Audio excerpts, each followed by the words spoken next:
Hi friends, అందరూ బాగుండరా? అందరూ బాగుండాలి, అందులో అయితే మనం ఉండాలి. మనతో ఒక్క చిన్న మాట అయితే చెప్తాను, ఎదుటి వాళ్ళతో చెప్పలేక మీరైతే చెప్తున్నాను. మీరే చూస్తారు కదా వీడియో, వాళ్ళే చూస్తారు కూడా. ఆ వీడియో చూడాలని చెప్తున్నాను. తెల్లారి నుంచి నా మనసులో లేదన్నమాట. మనతోనే ఉండి మనకే గోతులు తవ్వేవాళ్ళు ఉన్నారన్నమాట. అందరూ బాగుండాలా, అంత కలిసిమెలిసి ఉండాలని నేను పోయాను.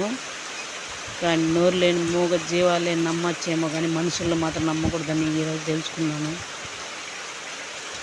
విషయం కక్కినట్టు కక్కుతాండారు ఫ్రెండ్స్. మనతో బాగుంటారు, మళ్ళా వెనక వేరే వాళ్ళతో పోయి ఇట్లా ఆవిడిట్లా వీళ్ళు ఇట్లా వాళ్ళు ఇట్లా. ఎందుకు ఇవంతా? మనుషులే కదా మీరు. ఎందుకంటే వాళ్ళు చూస్తున్నారు కాబట్టి చెప్తాను. వీడియో చూస్తారు కూడా, కంపల్సరీ ఈ వీడియోని చూడాలి. ఎంత విషం పెట్టుకున్నారంటే కడుపులో, ఇట్లు చేసినారు అట్ట చేసినారు. ఎందుకు అవంతా? ఇంటి విషయం ఎత్తుకుని బయట పెడతారా? కడుపు కూడే కదా తింటారు. కడుపు కూడు తినే వాళ్ళు ఇట్లా చెప్తారా?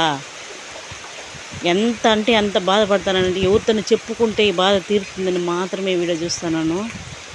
తోడానే ఉండి తోడానే వస్తూ తోడానే పోతూ అన్నీ మన దగ్గర నేర్చుకుంటూ పడుతున్నట్టు అన్నీ చేసుకొని నా మీదనే కత్తుల నూరులాగా విషం తోడా ఉండే వాళ్ళకి చెప్తారంటే ఎంత కోపం వస్తుంది. తెల్లారి నుంచి అట్టే అసలు మూతి మీద అడగాలనిపిస్తుంది, కానీ మూతి మీద అడిగి మళ్ళీ మాట్లాడతామే అని కొంచెం ఆలోచిస్తాను. ఎందుకు ఇవంతా చెప్పుకుంటే అన్నా తీరుతుందని చెప్తున్నాను, అంతే. ఓకేనా ఫ్రెండ్స్? మీ లైఫ్లో కూడా ఇలాంటి వాళ్ళు ఉన్నారా? ఉంటే లైక్ చేసి, షేర్ చేసి, సబ్స్క్రైబ్ చేసుకొని కామెంట్ పెట్టండి. గేమ్ వద్దు, లైక్ షేర్ సబ్స్క్రైబ్ ఏమీ వద్దు. ఇట్లాంటి వాళ్ళు కూడా ఉంటారు, మన తోడానే ఉండి మనకే వెన్నుపోటు పొడుస్తారు. ప్లీజ్ అలాంటి వాళ్ళని మనం క్షమించకూడదు.